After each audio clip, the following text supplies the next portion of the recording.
بالله من الشيطان الرجيم. بسم الله الرحمن الرحيم.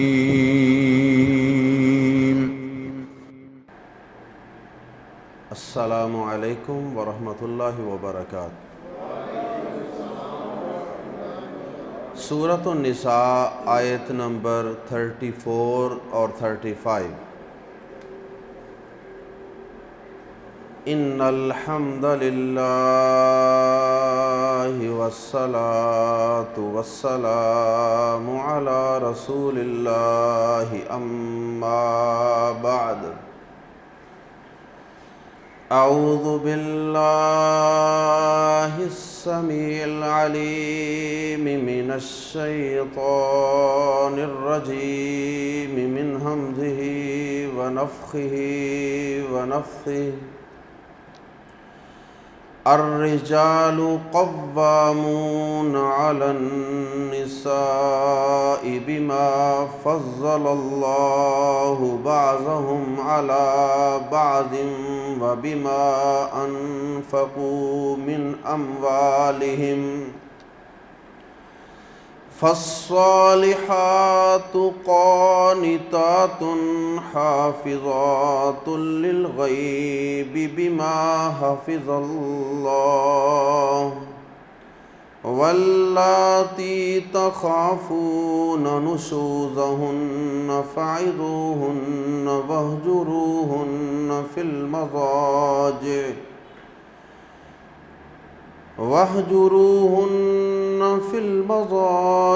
واضربوهن فإن أطعنكم فلا تبغوا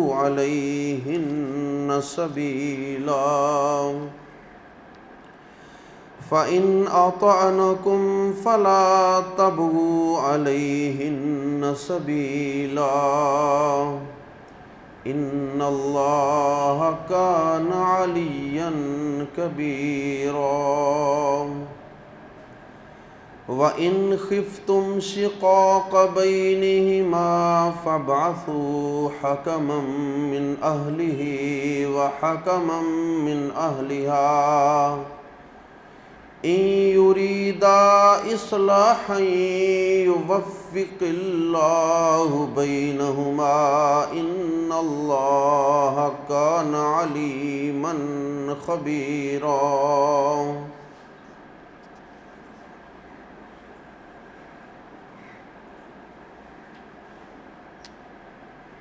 انتہائی اہم معاشرتی اور خاندانی موضوع ہے۔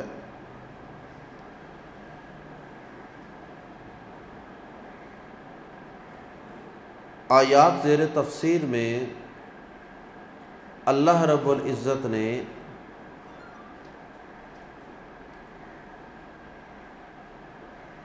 چار انتہائی اہم موضوعات کو ڈسکس کیا ہے۔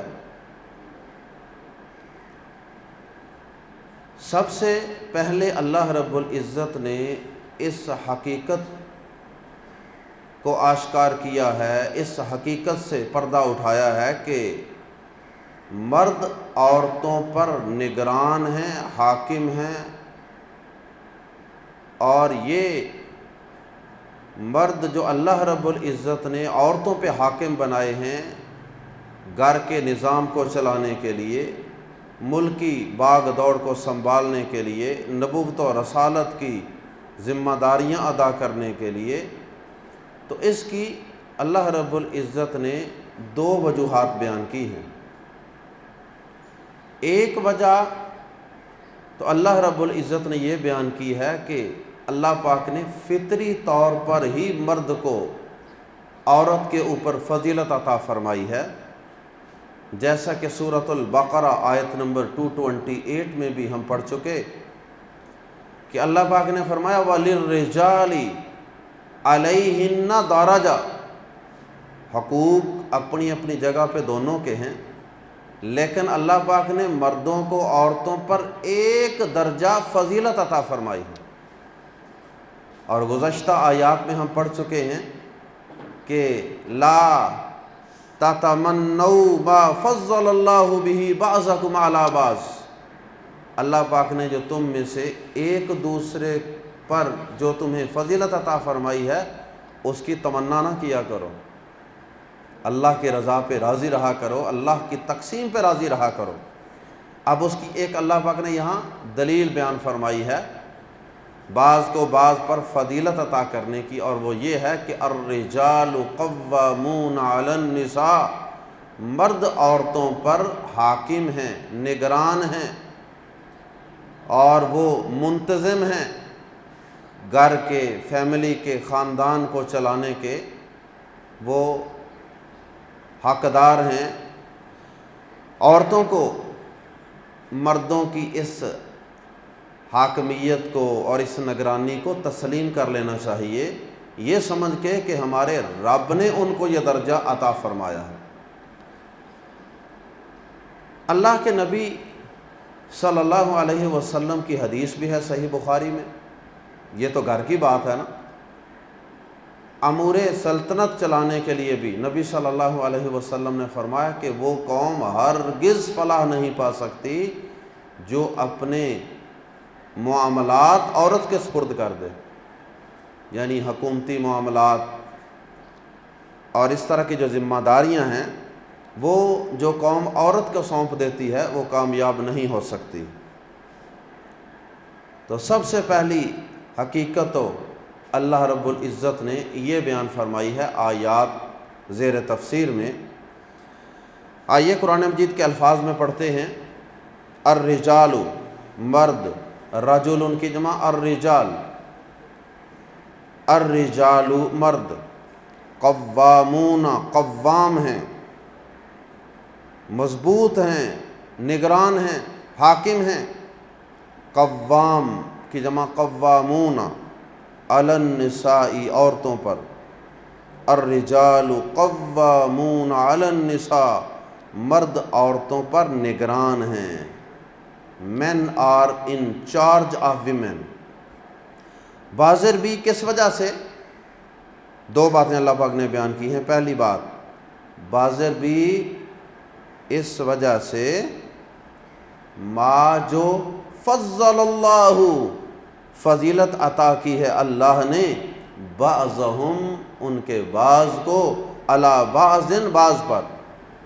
پہلا سبب تو وہ ہے کہ اللہ کا فیصلہ، اللہ نے فطری طور پہ مرد کو عورت کے اوپر کچھ چیزوں میں فضیلت عطا فرمائی ہے، جیسا ہم گزشتہ لیکچر میں پڑھ چکے ہیں۔ اور دوسرا سبب وَبِمَا، واو اور بازر بھی اس وجہ سے، ما جو انفقوا انہوں نے خرچ کیا، من اموالہم اپنے مالوں سے۔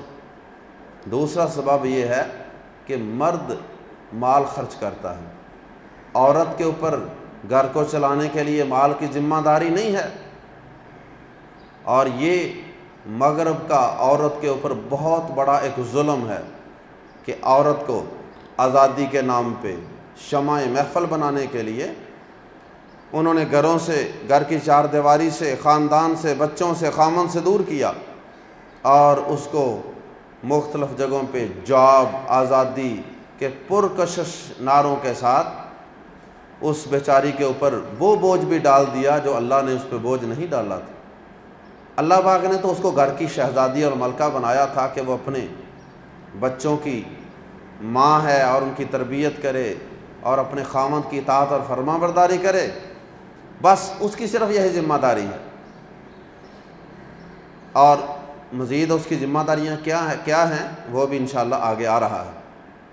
لیکن مردوں کی ذمہ داری یہ تھی کہ وہ محنت مزدوری کریں اور بیوی بچوں کے نان و نفقہ ضروریات زندگی کو پورا کرنے کے لیے سارا دن بھاگ دوڑ کریں، یہ مرد کی ذمہ داری تھی۔ تو مرد عورت کو حق مہر دیتا ہے تو مرد دیتا ہے، اور پھر ولیمے کا اسلام نے اگر مکلف کیا ہے تو وہ مرد کو کیا ہے۔ عورت پہ تو شادی کے لیے، نکاح کے لیے اسلام نے کوئی بوجھ نہیں ڈالا، وہ تو ہم نے ہندو تہذیب سے متاثر ہو کر عورتوں کے اوپر بھی بہت سے بوجھ ڈال دیے ہیں۔ بارات کا بوجھ ہے، یہ مہندی کا بوجھ ہے، یہ جناب جہیز کا بوجھ ہے اور وغیرہ وغیرہ۔ اسلام میں مرد ذمہ دار ہے مال خرچ کرنے کا، بچوں پہ خرچ کرے گا، بچوں کی تعلیم پہ، گھر پہ، سبزی، دوائی، علاج، رہائش، بیوی کے کپڑے، بچوں کے لباس، ساری چیزیں مرد پوری کرے گا۔ اس لیے اللہ پاک نے فرمایا وَبِمَا، اور اس وجہ سے جو انفقوا، انہوں نے خرچ کیا، من اموالہم، اپنے مالوں سے۔ یہ اللہ پاک نے دو اسباب بھی بیان کر دیے۔ اس کے بعد گفتگو کا دوسرا حصہ ہے، اللہ پاک نے نیک عورت کی صفات اور اس کی علامات کا تذکرہ کیا ہے۔ فرمایا فالصالحات، پس الصالحات، نیک عورتیں۔ نیک عورتیں کون ہوتی ہیں؟ آگے ان کے اوصاف، فالصالحات، پس نیک عورتیں، قانتات، فرما بردار ہوتی ہیں۔ قانتات، فرما بردار، عاجز، خامند کے آگے جھک کے رہنے والی۔ اور آج بہت سی عورتوں کو شیطان نے یہ دھوکہ دیا ہوا ہے کہ وہ خامند کی نافرمانی، سرکشی میں زندگی گزار رہی ہوگی، لیکن تسبیحات کر رہی ہیں، نمازیں پڑھ رہی ہیں، ذکر اذکار میں مشغول ہیں، بعض و نصیحت اور درس بھی دینے جا رہی ہیں، لیکن خامند ناراض ہے۔ تو یہ بہت بڑا ایک شیطانی دھوکہ ہے۔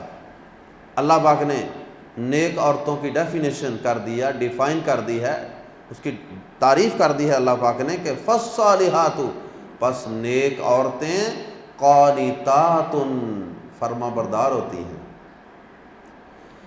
تو سیاق و سباق کے لحاظ سے یہاں فرما بردار سے مراد خامند کی فرما بردار، کیونکہ اوپر نیچے یہ سارے میاں بیوی کے معاملات ڈسکس ہو رہے ہیں۔ فرمایا فالصالحات قانتات، پس نیک عورتیں فرما بردار ہیں۔ اللہ اکبر۔ اور نبی صلی اللہ علیہ وسلم نے اس حوالے سے آپ کی کئی ایک احادیث، کئی ایک فرامین ہیں۔ نبی صلی اللہ علیہ وسلم نے فرمایا کہ جو عورت 5 وقت کی نمازیں پڑھے، رمضان کے روزے رکھے اور اپنے نفس کی، اپنی عزت کی حفاظت کرے اور اپنے خامند کی اطاعت و فرما برداری کرے، نبی صلی اللہ علیہ وسلم نے فرمایا کہ اس سے کہا جائے گا کہ ادخلی من ای ابواب الجنت شئتی، تو جنت کے 8 دروازوں میں سے جس دروازے سے جی چاہتا ہے داخل ہو جائے۔ اتنی زیادہ فضیلت ہے۔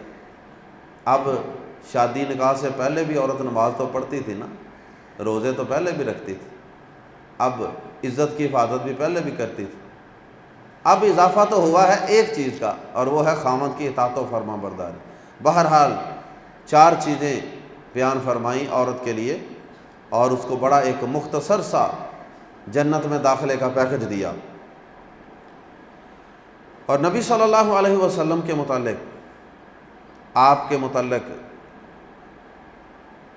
ایک اور حدیث امام ابن جریر رحمہ اللہ نے بیان کی ہے۔ وہ بیان کرتے ہیں کہ نبی صلی اللہ علیہ وسلم نے بہترین بیوی کے اوصاف بیان کی۔ آپ نے فرمایا کہ بہترین بیوی وہ ہے کہ جب تم اس کی طرف دیکھو تو وہ تمہیں خوش کر دے، یعنی خامند اپنی بیوی کی طرف دیکھے، گھر آئے تو اس کو دیکھ کے خوش ہو جائے، اس کی تھکاوٹیں دور ہو جائیں۔ اور ہمارے ہاں کیا ہوتا ہے کہ خامند اندر داخل ہوتا ہے تو ساتھ ہی سر کو کپڑا باندھ لیا جاتا ہے، اور وہ بجلی خراب ہے، پنکھا خراب ہے، سبزی نہیں آئی، وہ مشین خراب ہے، سارے مطالبات شروع کر دیے جاتے ہیں، اور اللہ اکبر، نہ کوئی خامند کے لیے تیاری، اور گھر کے ہی بدبودار کپڑوں کے اندر ہی عورت اپنے خامند کا استقبال کرتی ہے۔ اس کو خوش کیا کرنا ہے؟ اللہ اکبر۔ خوش تو یہ ہے کہ اپنی ساری پریشانیاں فی الحال ایک طرف کرے اور خامند کا اچھے طریقے سے استقبال کرے، اس کا حال احوال پوچھے، کا سامان پکڑے، اس کو بٹھائے، اس کے کھانے پینے کا انتظام کرے اور اس کو کچھ اچھی اچھی خبریں دے، تو چلیں کچھ نارمل ہونے کے بعد پھر چلو اپنے مطالبات بھی بندہ آہستہ آہستہ کر لیتا ہے۔ اللہ اکبر۔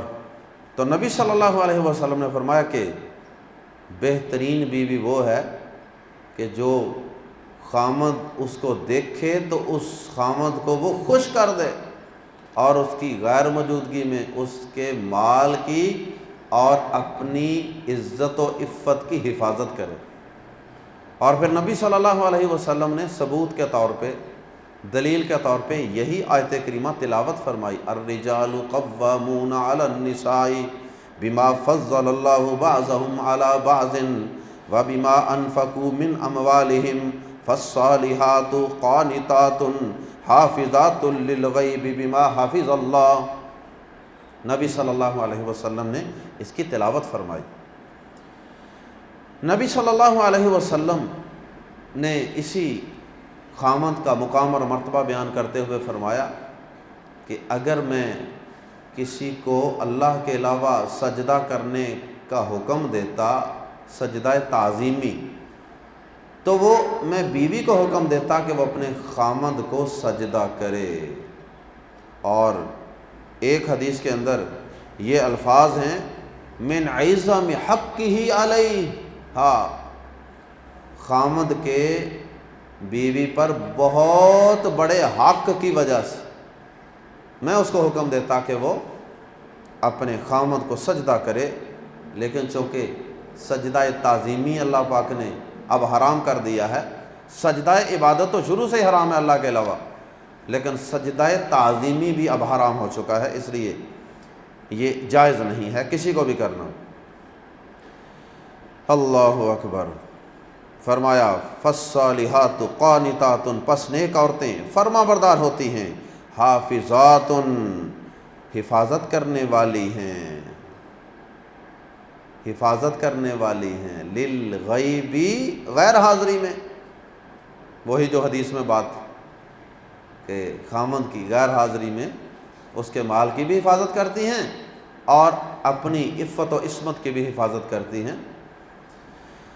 اللہ اکبر۔ حافظات، حفاظت کرنے والی ہیں، للغیبی، غیر حاضری میں، غیر موجودگی میں، بعضر بھی اس وجہ سے ما جو حافظ اللہ، اللہ نے انہیں محفوظ رکھا ہے۔ اس کے کئی مفہوم بیان کیے گئے ہیں۔ ایک تو یہ کہ یہ عورت کی اگر اپنی عزت اور عفت اور اس خامد کے مال کی اس کی غیر موجودگی میں حفاظت کر سکتی ہے، تو اس کی صرف ایک ہی صورت ہے کہ اللہ پاک کی مدد ہو، اللہ حفاظت کی توفیق دے گا تو وہ حفاظت کر سکے، ورنہ کام بڑا مشکل ہے۔ عورتیں گھروں میں سے چیزیں جو ہیں وہ اپنے میکے میں بیچتی رہتی ہیں چوری چوری، خامد کو پتہ ہی نہیں ہوتا۔ ہاں، چھوٹا موٹا خرچ عورت کر سکتی ہے اللہ کی راہ میں، چھوٹا موٹا خرچ وغیرہ اللہ کی راہ میں مال دینا وہ کر سکتی ہے، لیکن کوئی بہت بڑی چیز، کوئی بڑی اماؤنٹ وہ خامد کی اجازت سے ہی کرنی چاہیے۔ ہاں، اس کا اگر ذاتی مال ہے تو وہ خرچ کر سکتے ہیں۔ تو بما حافظ اللہ کا ایک معنی یہ ہے کہ اللہ حفاظت کرے تو حفاظت ہوگی، اور دوسرا اس کا معنی ہے کہ عورت اس وجہ سے یہ سارے اپنے فرائض ادا کرے گی، خامند کو خوش کرے گی، اس کی اطاعت کرے گی، فرما برداری کرے گی، اس کو اپنا حاکم تسلیم کرے گی، اور اس کی غیر موجودگی میں اپنی عفت و عصمت کی حفاظت کرے گی، اس لیے کہ اللہ پاک نے عورت کے حقوق کا تحفظ کر دیا، عورت کے حقوق بیان کر کے اللہ پاک نے عورت کی حفاظت کا بندوبست کر دیا ہے، ورنہ اسلام سے پہلے عورت کے حقوق محفوظ ہی نہیں تھے، تو اب اللہ پاک نے عورت کے حقوق کو محفوظ کر دیا ہے، تو اب عورت کی بھی یہ ذمہ داری ہے نا، اس سبب سے عورت کا بھی یہ فرض بنتا ہے کہ اگر اللہ نے عورت کو اتنے حقوق دیے ہیں، اس کے عورت کے حقوق کا تحفظ کر دیا ہے، تو اب عورت بھی خامد کی اطاعت کرے اور اس کی فرما برداری کرے اور اس کی غیر موجودگی میں اس کی اس کے مال کی اور اپنی عزت کی حفاظت کرے۔ واللاتی، یہاں سے تیسرا حصہ گفتگو کا اس کا آغاز ہو رہا ہے، اور وہ ہے کہ اگر عورت سرکش و نافرمان ہو تو پھر مرد کو کیا کرنا چاہیے، اس کا علاج اللہ پاک نے بیان کیا ہے۔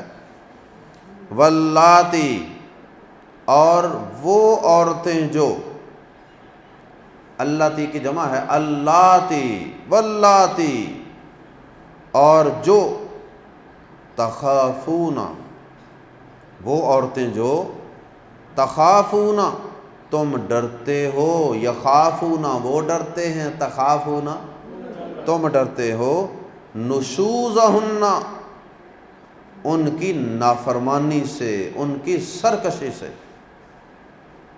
جن کی نافرمانی اور سرکشی سے تم ڈرتے ہو۔ اور نشوز جو ہے اس کا معنی عربی لغت کے اندر ہوتا ہے اونچا سمجھنا اپنے آپ اور چڑھائی کر دینا۔ تو بعض عورتیں ہوتی ہیں وہ اللہ پاک کی اس تقسیم پر راضی نہیں ہوتی، اور اسی وجہ سے گھر کے اندر ہر وقت لڑائی جھگڑا رہتا ہے، ہر وقت اختلاف، کیونکہ اس نے دل سے خامند کی حاکمیت کو تسلیم ہی نہیں کیا، اس کی برتری کو، خامند کی کو اس نے تسلیم ہی نہیں کیا۔ اس وجہ سے گھر کے اندر ہر وقت لڑائی، کیونکہ گھر کے اندر دو متوازی حکومتیں چل رہی ہوتی ہیں، تو اس وجہ سے ہر وقت لڑائی ہوتی رہتی۔ تو نشوز کا معنی ہوتا ہے چڑھائی کرنا اور اطاعت سے اپنے آپ کو اونچا سمجھنا، کہ میں خامد کی اطاعت کیوں کروں، وائی، کیا مسئلہ ہے، وہ بھی انسان ہے میں بھی انسان ہوں۔ اور اس پہ چڑھائی کیے جانا اور اس سے بغض رکھنا، یہ سارے معنی ہیں نشوز کے، نافرمانی، چڑھائی کرنا، اطاعت سے اپنے آپ کو اونچا سمجھنا۔ فرمایا واللاتی، اور وہ عورتیں جن سے تخافون تم ڈرتے ہو، کس چیز سے ڈرتے ہو، نشوزا، نافرمانی اور سرکشی سے، ہننا ان کی۔ تو پھر ایسی صورت میں 3 مراحل ہیں، چاہے تو 1 بائی 1 ان کو اختیار کر لو، چاہے تینوں کو اکٹھا کر لو، جیسے بھی حالات کے مطابق۔ فاتو ازو، از، عین زیر را، از، اس کا معنی ہوتا ہے نصیحت کرنا، نصیحت کر، فعل امر ہے، از، اور اس کی جمع ہے ایزو، ایزو کا معنی نصیحت کرو، اور فائزو، پس نصیحت کرو، ہننا انہیں۔ پہلا کام کرنے والا یہ ہے کہ صرف ڈنڈا سوٹا لے کے نہ ہر وقت پیچھے چڑھے رہو، بلکہ ان کو موٹیویٹ کرو۔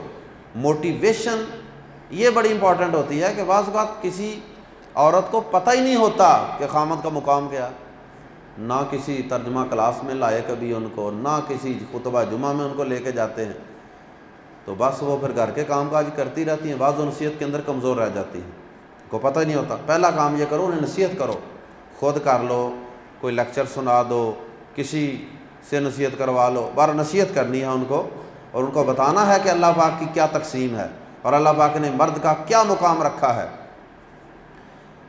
اور دوسرا کام وَهْجُرُوهُنَّ، اگر اس کی دوسرے کی ضرورت پڑے تو، ورنہ پہلے سے کام چل جائے گا۔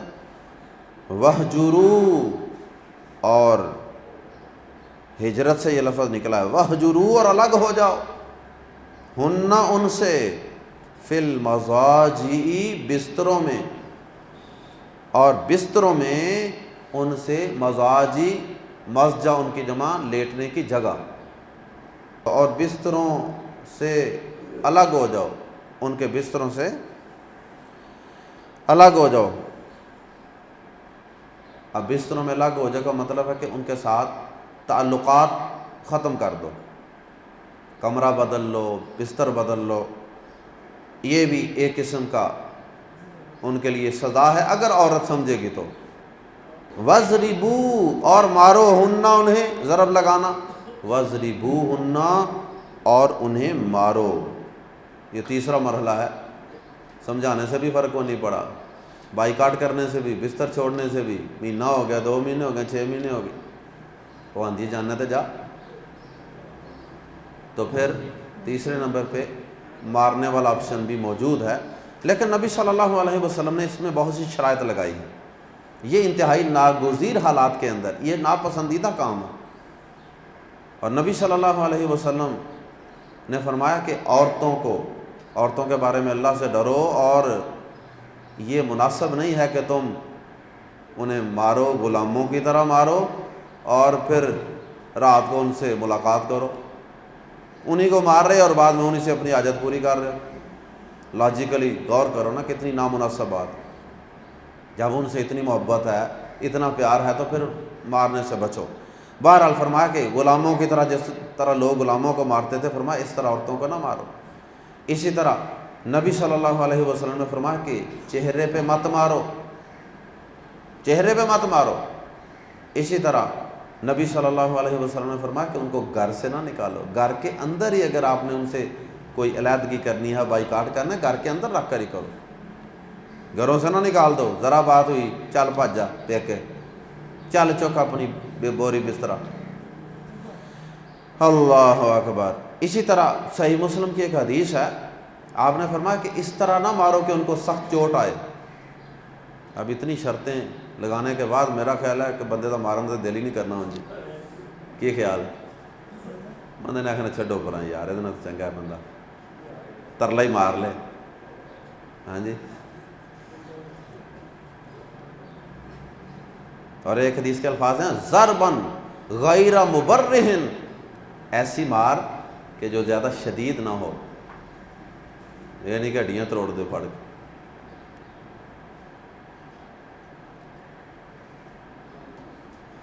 اللہ اکبر. فَإِن, پھر اگر اطعنا, وہ فرما برداری کریں, اطاعت کریں, قوم تمہاری, پھر اگر وہ تمہاری اطاعت کر لیں, سمجھانے سے, بستر لگ کرنے سے, یا ہلکی پھلکی مار سے, فلا تبغوا, پس نہ تلاش کرو, علیہن, ان پر, سبیلا, کوئی راستہ تلاش نہ کرو. اگر وہ صحیح ہو گئی ہیں تو اب زیادتی کا کوئی راستہ تلاش نہ کرو, ان کو طلاق دینے کا, یا خلا پہ مجبور کرنے کا, یا گھر سے نکالنے کا, یا ہر وقت اس کو نافرمان کہنے کا. اگر وہ اطاعت گزار ہو گئی ہیں, صحیح ہو گئی ہیں, تائب ہو گئی ہیں, تو تسی بھی ہونا جان دو گل. ان اللہ, بے شک اللہ, کانا, ہمیشہ سے ہے, علیاً, بہت بلند, کبیرہ, بہت بڑا.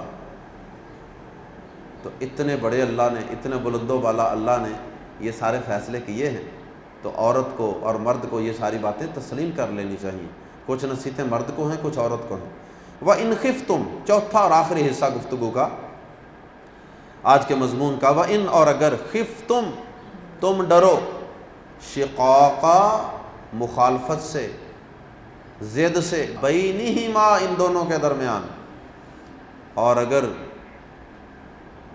عورت اور مرد کے رشتہ داروں, اگر تم ان دونوں کے درمیان مخالفت سے, ضد سے, اختلاف سے ڈرو کہ ان کے درمیان اب پیچ اپ ہونا مشکل ہے, اختلاف بڑا بڑھ گیا ہے, ضد بڑی پیدا ہو گئی ہے. اللہ اکبر.